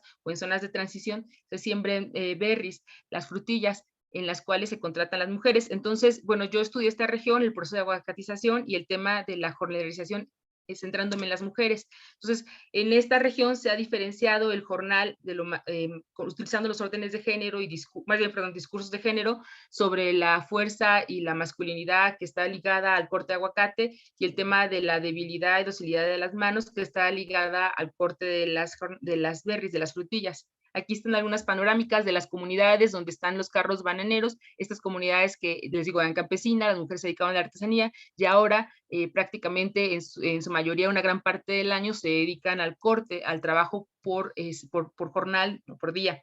Y bueno, entonces hay una transformación de este campesinado, podríamos decir, de estas poblaciones indígenas y de sus territorialidades, a una proletarización, bueno, a una jornalización, donde hay como una dependencia a estos sistemas productivos, y a la vez México tiene dependencia a que Estados Unidos siga importando, porque hubo un bloqueo, una crisis ahí en la región recientemente. Entonces estamos viendo que los que se benefician de esta cadena pues son principalmente empacadoras, las empresas de agrotóxicos, los bancos, y bueno, que está vinculados también a políticas gubernamentales que instalan fuerzas de seguridad para mantener la producción siempre pujante.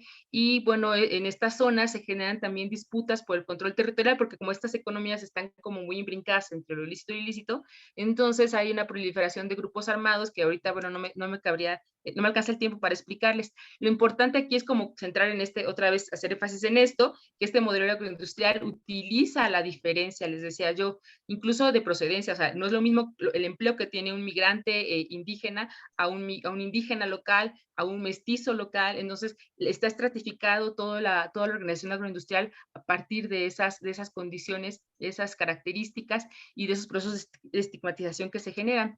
Incluso podría comentarles que en la cadena más baja, que incluso que las mujeres indígenas, les decía, están pues los que tienen origen afro, que vienen de Guerrero, y algunas mujeres que son indígenas migrantes. Entonces, en este contexto, pues la vulnerabilidad que viven los cuerpos, en particular los de las mujeres, pues es múltiple, ¿no? En cuanto a cuerpos violentados, enfermos, accidentados. La etnografía, que por cierto, la doctora Teresa Sierra fue mi directora y que fue muy atinada, hubo, en el caso del doctorado, hubo como una documentación constante de todas las afectaciones que vivían las mujeres en sus cuerpos, ¿no? Desde la parte del dolor, de la toxicidad, de los agrotóxicos, hasta el tema de la vulnerabilidad en estos contextos de violencia. Entonces, estamos viendo cómo estas trayectorias de precarización se entrelazan con la feminización del empleo precarizado, este empleo global de las agroindustrias, y bueno, hay una interseccionalidad de las opresiones que limita y constriñe la agencia de las mujeres, que si bien pueden tener acceso a un empleo, a un salario, pues carecen de oportunidades de participación en la vida política, pública y de una calidad de vida. Entonces, este proceso de desterritorialización, como les decía, aquí hay una imagen como muy vieja de lo que tiene que ver mucho como lo que mostraron hace rato, ¿no? De todo este desplazamiento de la cobertura, del cambio de uso de suelo que hay, y cómo también está vinculado a esta intoxicación, a este daño ecológico por la cantidad de pesticidas y fungicidas que se vierten en el ambiente, incluso muchos de ellos que están prácticamente vetados en otros países, pero que de manera muy estratégica se siguen usando. Y bueno, como esto está causando, por ejemplo, la desaparición de las abejas, que es un estudio que leí recientemente, ¿no? Y que genera eso para el medio ambiente. Ahora, si hay pues, una competencia, dicen la guerra por el oro verde en Latinoamérica, y esta región deja de ser la principal productora, ¿qué va a suceder con toda esta crisis social, convulsión social, ecológica, y aparte de violencia, y ahora sin fuente de empleo? ¿Qué va a pasar con esa región? Y bueno, yo les quería contar como detalles, pero ya estamos como, no sé cuánto queda, Laura, si no para ir al caso de Cherán y poder 3 tener un panorama. minutos nada más. Ok, 3 minutos. Entonces, muy bien, pues después de hablar de esta vulnerabilidad en estos contextos, también hablar un poco pues de las alternativas y cómo les digo, las comunidades responden de manera distinta, negocian, se adaptan o defienden, ¿no? Y generan alternativas. En este caso, pues en México estamos viendo como una impronta y una vinculación entre lo que son los discursos del bien común y la defensa de los comunes. El caso de Cherán, que les voy a platicar brevemente, es muy paradigmático y suena y resuena aún a pesar de que han pasado más de 11 años, porque ha sido una experiencia que sí ha podido sostenerse a lo largo del tiempo en cuanto a mantener su territorialidad lejos de la producción aguacatera y con una producción silvícola. Ellos también vivieron despojo, también vivieron el intento de cambio de uso de suelo, ¿no? De manera agresiva, incluso había comuneros que tenían intención también de cambiar sus parcelas, pero al final pues la comunidad se unió y generó una resistencia, un autositio a partir también del uso de los discursos sobre lo común, sobre la ancestralidad, sobre la territorialidad, y las mujeres tuvieron un papel preponderante en esta lucha, y también el uso del derecho, precisamente del derecho internacional. Orlando Aragón también va a estar participando, creo que en otra mesa, pero él trabajó con esta comunidad y hizo usos de los discursos o de las ideologías de Boaventura Sosa Santos. Aquí trajo uso del derecho para poder generar un municipio autónomo con reconocimiento de sus usos y costumbres y su organigrama tradicional. Y bueno, entonces en ese contexto donde se reapropian de un territorio, reivindican su identidad étnica, vuelven al comunalismo, hacen uso del derecho y generan este proceso nuevo autonómico, pues pueden sostener la reconstitución de un territorio con la vuelta a la reforestación, y esto ha generado pues también que las mujeres tengan unos espacios muy interesantes en el gobierno y que abran también los discursos de las diferencias y desigualdades de género en los espacios públicos. A mí me fascina esto porque ya lo he estado siguiendo, no pude traerlo ahora, en otra comunidad totonaca, de cómo las mujeres están siendo las más valientes en estos contextos de violencia extrema. Y bueno, como puntos finales, pues si hay una continuidad en el modelo económico neoliberal en México, a pesar que el régimen político haya cambiado, si el tema de la precarización de la vida en esta crisis civilizatoria contemporánea, pues nos invita también a descolonizar las nociones de desarrollo y, por ejemplo, poner en cuestión qué estamos entendiendo por bienestar en el caso de México y cómo lo entienden las comunidades, ¿no? También tenemos pues esta cuestión de la transversalidad histórica de la opresión de género, que va de todos los sistemas, del comunitario al estatal, la agencia, el potencial emancipatorio de las redes sororas de las mujeres, la transformación de las subjetividades en estos marcos de acumulación capitalista, porque también hay que ver qué es lo que digo, no todas las comunidades resisten, hay unas que se adaptan y quieren esos modelos, y pues el papel de la antropología, particularmente pues de la etnografía, para analizar estos fenómenos de profundización de las violencias, de las crisis sanitarias y desastres socioambientales. Y bueno, sería como algunas reflexiones que para ahorita escuchar a Laura y luego al final compartir. Muchísimas gracias, Verónica. El caso de Michoacán es más que paradigmático porque es una región con un nivel de organización muy amplio, de organización comunitaria donde participan las mujeres y donde claramente se ven, bueno, distintos impactos del extractivismo. El caso del aguacate es paradigmático. El mayor mercado es Estados Unidos, que compran miles de toneladas. Es una dependencia ahí muy muy importante. Bueno, ahora me voy a permitir presentar mi presentación. Espero no alargarme, también voy a estar lista con el tiempo porque estamos sobre él. No estoy muy segura si enseguida tenemos, bueno, seguramente sí, otra presentación, pero por lo menos podemos discutir, aunque sea unos 10 minutos, como dentro de esta mesa, ¿no? Bueno, yo también voy a intentar hacer una síntesis. Lo que yo les quiero presentar es una reflexión sobre el papel que han tenido las mujeres indígenas en América Latina para resistir a este nuevo modelo económico de megaproyectos. 3 puntos voy a tocar de manera muy rápida. Algo sobre el extractivismo, pero nada más sobre dónde me coloco o dónde creo que es un punto de reflexión importante. Y después, ¿cuáles son estos aportes de las mujeres indígenas en los procesos de lucha y resistencia? Y me voy a permitir poner algo que he nombrado retratos de la resistencia, que aluden a algunas experiencias de mujeres pues muy reconocidas, grandes líderes de nuestra América Latina, solo algunas. Sobre el extractivismo, solo señalar que es enormemente preocupante la cantidad de textos, análisis, diagnósticos que se han hecho en nuestro continente hace más de una década, casi 2 décadas, y el poco impacto que tenemos en nuestros estados frente a la construcción de políticas públicas. Pareciera que somos inaudibles. Podemos contar por decenas los trabajos de investigación que han documentado el desastre climático, el desastre social, la pérdida de soberanía de nuestros países, la transmutación de los estados en estados de seguridad, y sigue su rumbo. Entonces es una preocupación también desde el papel que tenemos las ciencias sociales para incidir en el cambio de modelo económico, ¿no? Tenemos muchas certezas, bueno, que nos han vuelto a recolocar como productores de materia prima, que se planteó como una alternativa para que nuestros países tuvieran mayores ingresos.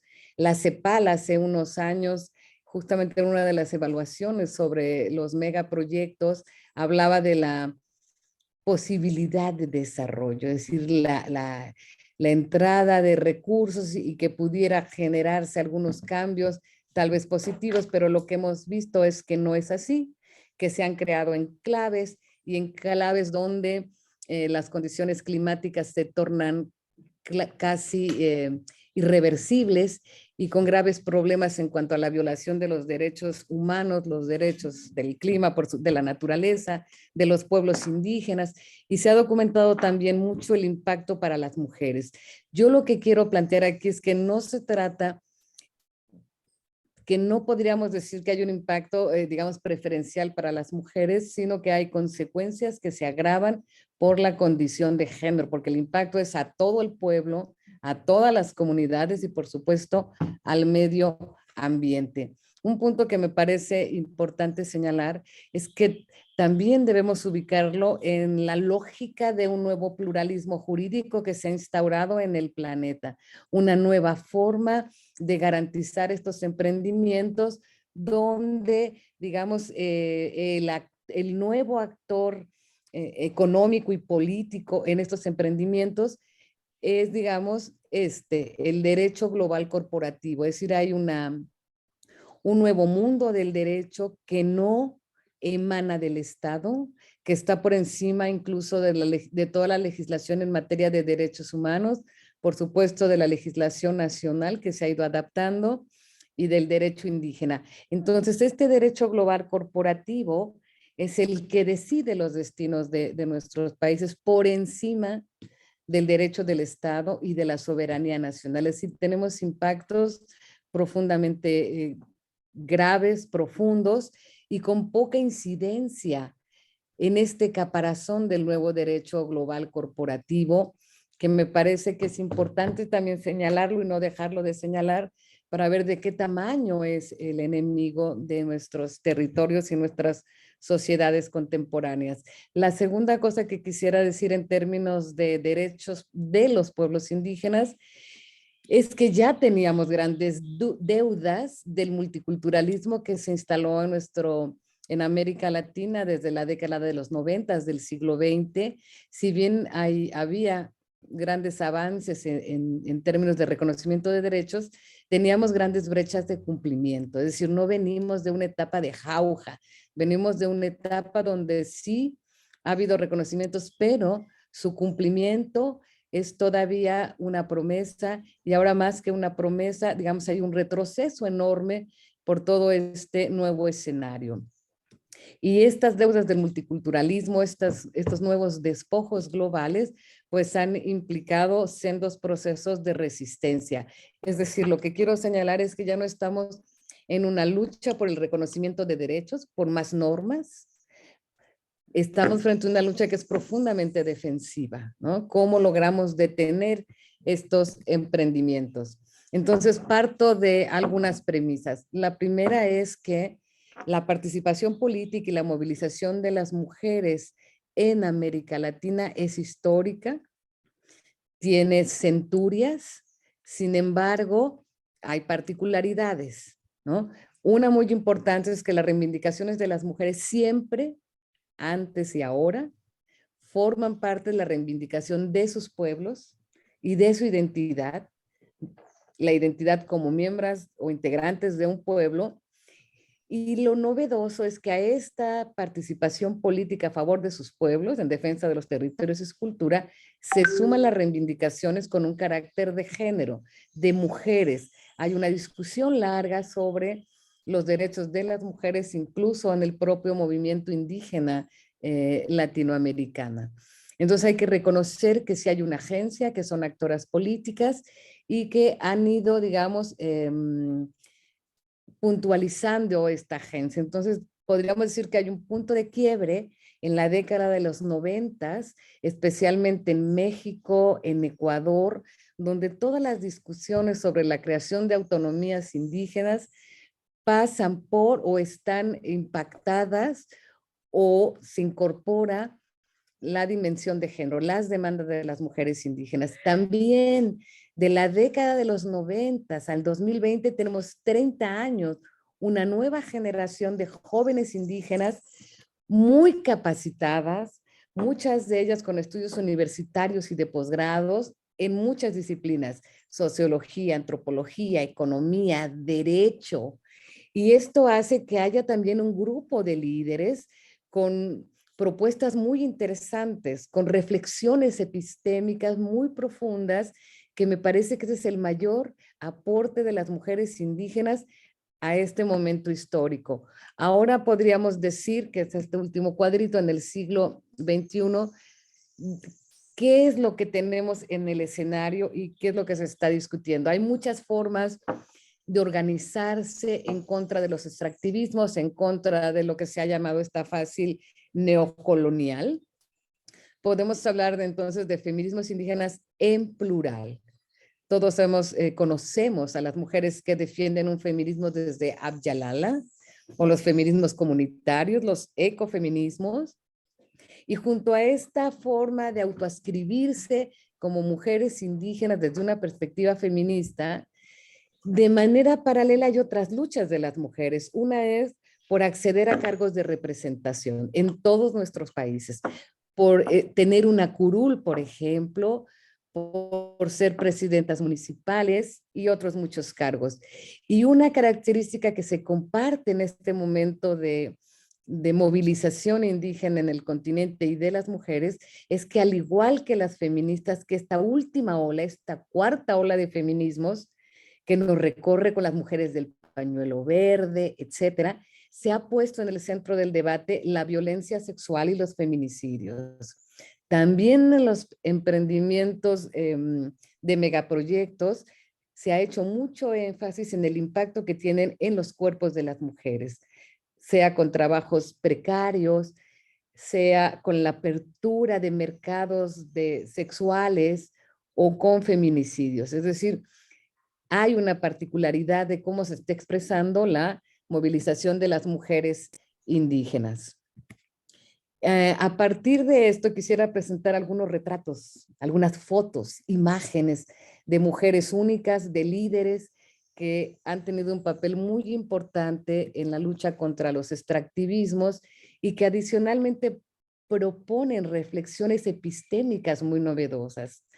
Lo que yo quiero, a lo que yo voy a llegar al final, que quiero concluir, es que si hay algo que es único e histórico, es que por primera vez, yo creo en la historia de nuestras historias republicanas, es que la organización, que las mujeres indígenas han logrado convocar a mujeres de todo el mundo con, digamos, estas propuestas de teorizar de una manera distinta, de teorizar desde abajo y a la izquierda, de confrontar el capitalismo actual, de confrontar el modelo de desarrollo. Jamás había ocurrido algo semejante. Pero ¿dónde empiezan estas teorizaciones?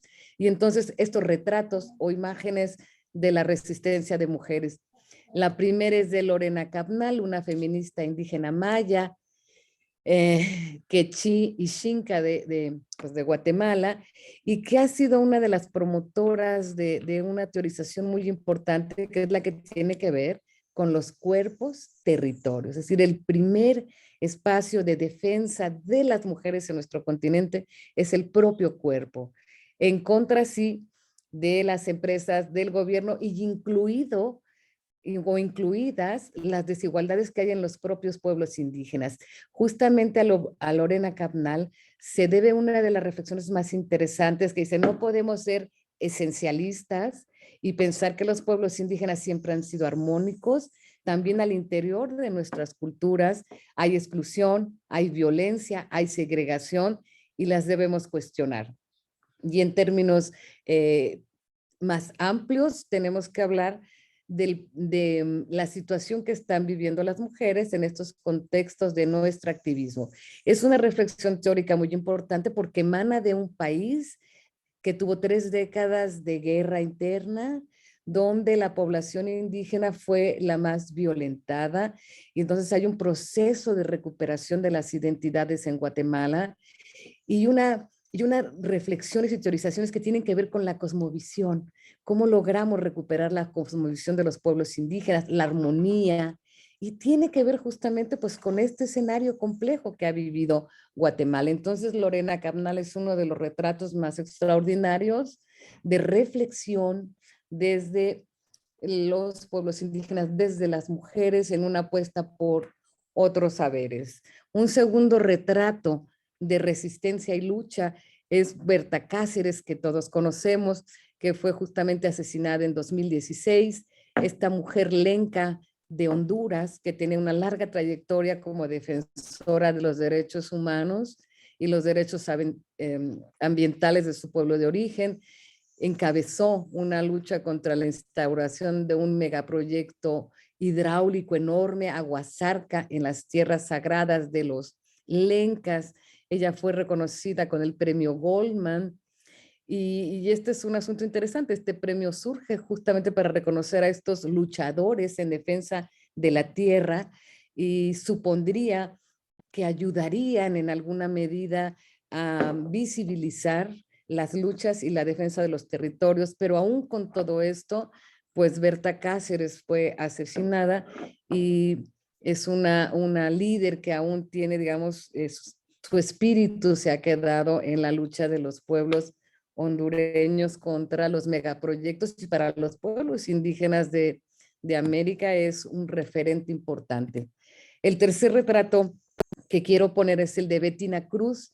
Ella es una líder vinizá, zapoteca del estado de Oaxaca, es una activista de muchas décadas, es una mujer muy preparada, es ingeniera agrícola de formación y luego tiene una maestría y un doctorado en derechos humanos, estudió en España y ha sido, digamos, es una de las líderes más reconocidas. Ella forma parte de las fundadoras de una organización que se llama Asamblea de los Pueblos Indígenas del Istmo de Tehuantepec, y digamos una de sus principales luchas es con la instauración de las empresas eólicas, ¿no? En el Istmo, que es una zona que climáticamente era apropiada para estos emprendimientos de capital especialmente español.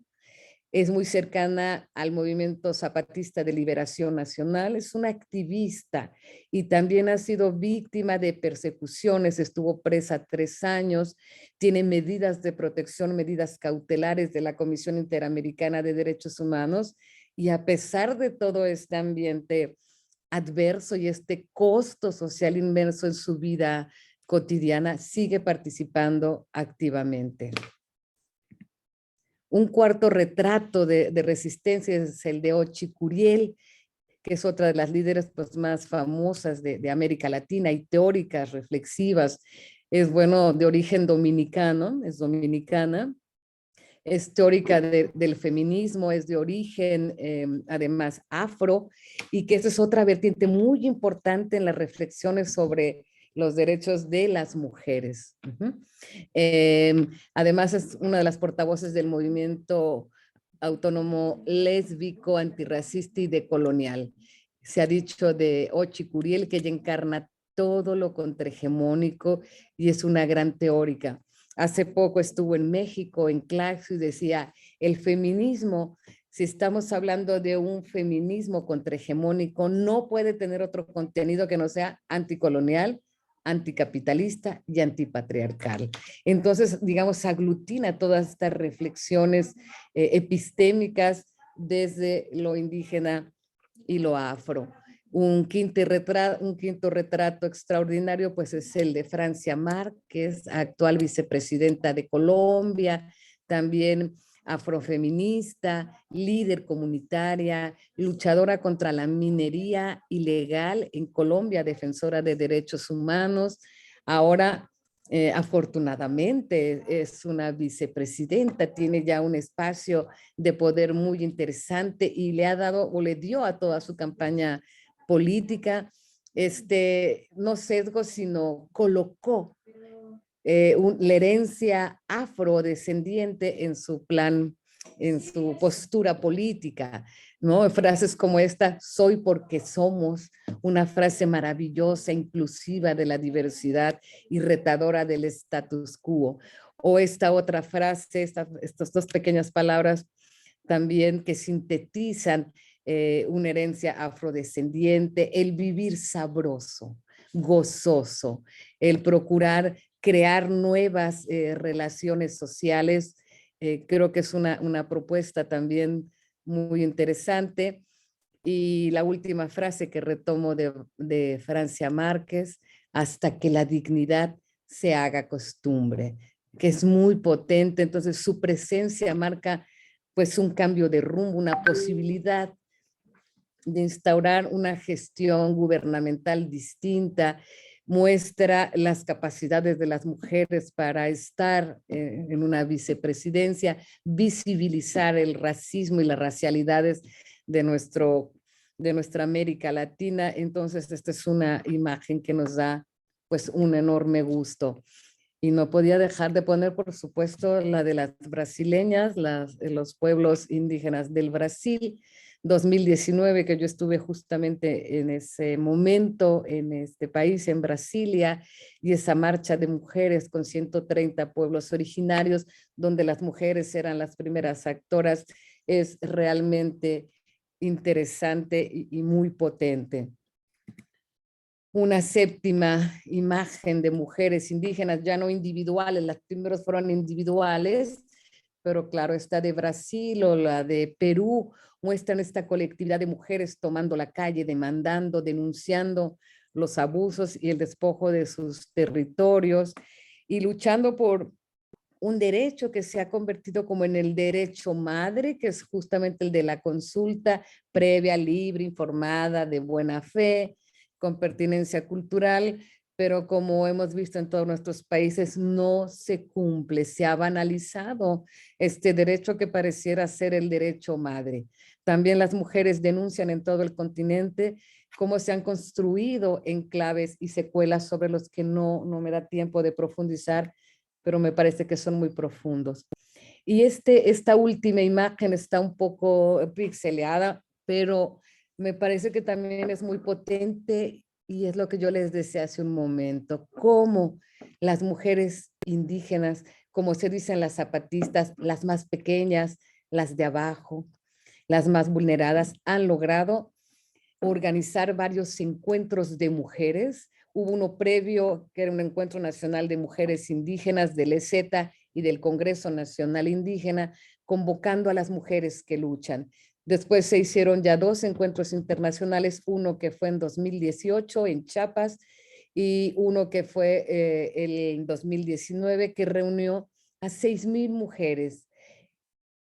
¿Qué tenían en común estas mujeres indígenas, estas más pequeñas sin poder, con el resto de las mujeres? Pues una posición política feminista, una posición que lucha contra la violencia de género, contra los feminicidios, y fue una reunión muy potente donde hubo mujeres de Francia, de España, de Argentina, de Colombia, Nicaragua, y que mostraba justamente esta voluntad de reorganización para denunciar la situación que se vive en nuestros países. Para cerrar, ¿qué me gustaría decir? Que no es casual la participación política de las mujeres, que son actoras políticas muy potentes, que no solamente ponen el cuerpo para defender sus territorios y sus etnicidades, su pertenencia a un pueblo, sino también están colocando en la mesa de debate aportes políticos, teorizaciones, nuevas epistemologías. Están confrontando a los feminismos tradicionales o hegemónicos con una propuesta muy novedosa que incluye a todos los demás, a todos los feminismos, a todas las mujeres, y eso me parece que es muy potente y único en los años recientes o en la historia de la última centuria, por lo menos, ¿no? Podemos hablar que hay grandes teóricas de la desigualdad, de lo que podríamos denominar como feminismos culturalmente situados, y ya decíamos de coloniales, patriarcales, anticapitalistas, pero también decir que el costo social de resistir hoy es enorme e intolerable. A los costos de salud, despojo, etcétera, deslocalización, pues está todo el costo personal, ¿no? La persecución, la muerte, la criminalización, los presos, etcétera. Estamos ante un escenario de enormes complejidades, muy preocupante, en el que la academia debatimos mucho, políticos, sociólogos, pero tenemos poco impacto y eso es muy preocupante. Pero sírvanos también estas imágenes maravillosas de algunas mujeres, solo son algunas, hay muchísimas más que nos dan esperanza y que esperamos que se incida de alguna manera en el rumbo que han tomado nuestras economías y nuestras políticas. No es solo la economía, es también nuestro modelo político. Bueno, aquí quiero dejar mi presentación. Tenemos unos minutos, tal vez nos podemos comer unos 10 minutos para intentar alguna suerte de intercambio. Entonces les daría la palabra para sus comentarios a esta primera mesa que hemos tenido.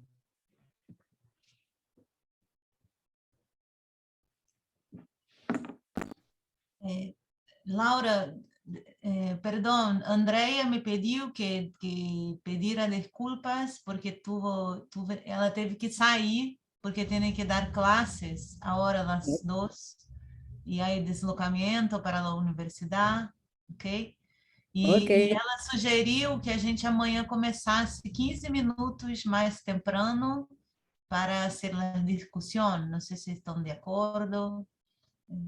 Entonces, que la conferencia es a las 2:15 y son las 1:15. Hay que almorzar. Así es que ya es la hora de la comida acá, porque luego vamos a atender la conferencia magistral a las 2:15. A las 2:15. bueno, Pues si quieren podemos empezar 15 minutos antes y lo podemos hacer con una reflexión colectiva, ¿no? Algunas preguntas y respuestas. Sí, es una estoy pena de que nos acuerdo. hayamos tenido tanto tiempo, pero no encontramos el lugar, no nos podíamos conectar. Ahora estamos conectados al teléfono de una compañera, no estamos en la red de la universidad. Entonces mañana pues sí podemos... Tere, por favor. Tere, Sí, bueno, pues muchas gracias por las intervenciones. Yo creo que sí da mucho para discutir. Sí es una pena que no tengamos este tiempo. Yo diría que sí tenemos que centrarnos a los 15 minutos. Creo que por más que tenemos cosas súper interesantes que decir, hay que ser como muy concretos si queremos discutir, porque honestamente pues aquí se trata de intercambiar y yo creo que algo fundamental también es ver estos contextos de Brasil y México. Hay muchos elementos ahí que se dan por sentado y yo creo que hay diferencias muy importantes, ¿no? Que hay que visualizar, sobre todo en estos temas. Pero bueno, si ya no hay tiempo ahorita, pues hagámoslo mañana. No sé si 15 minutos van a ser suficientes, pero bueno. No, si tienen ánimo, 20 minutos antes, o sea, 8:30 de México nos podemos conectar, 10:30 de Brasil, y por lo menos damos 15 minutos a la discusión de hoy y podemos tomar un tiempo más largo ya uniendo con sus presentaciones, con las presentaciones de mañana. Estaría bien. De acuerdo. De acuerdo. Bueno, Perfecto. voy a proponer para Andrea y los otros que tuvieron que salir, entonces media hora antes, ¿sí? Sí, Bueno, 8:30 México, 10:30 Brasil. sí, Brasil. Listo, ok. El programa está muy sugerente, les mandé el link, entonces si quieren seguir algunas otras actividades, creo que vale la pena. El programa es realmente excelente. Pero ¿con qué link, Laura? ¿Este mismo? En la página del Congreso, cada actividad tiene link. Ah, ok. Les mandé el link del Embra, ¿no?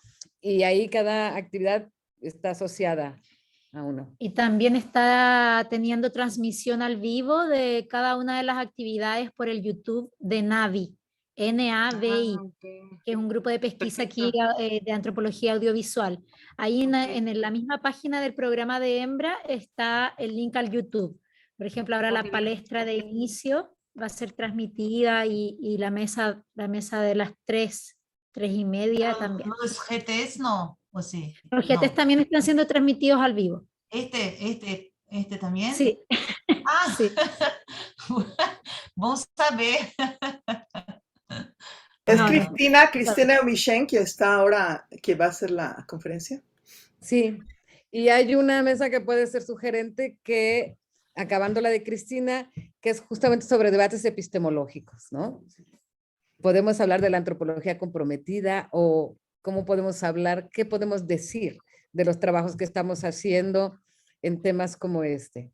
Entonces, ese creo que también puede ser una mesa muy sugerente. Ok. Hola, Vale, Claudio. pues. Muy bien, muy bien. Saludos, Claudio. Qué gusto. Saludos, hasta mañana. verlas. Chao, estamos gracias. Mañana 8:30. Suerte. 10:30. Nos vemos 8:30 aquí. Adiós. Hasta luego, Teresa. Laura, chao. Vale, un gusto. Que estén muy bien.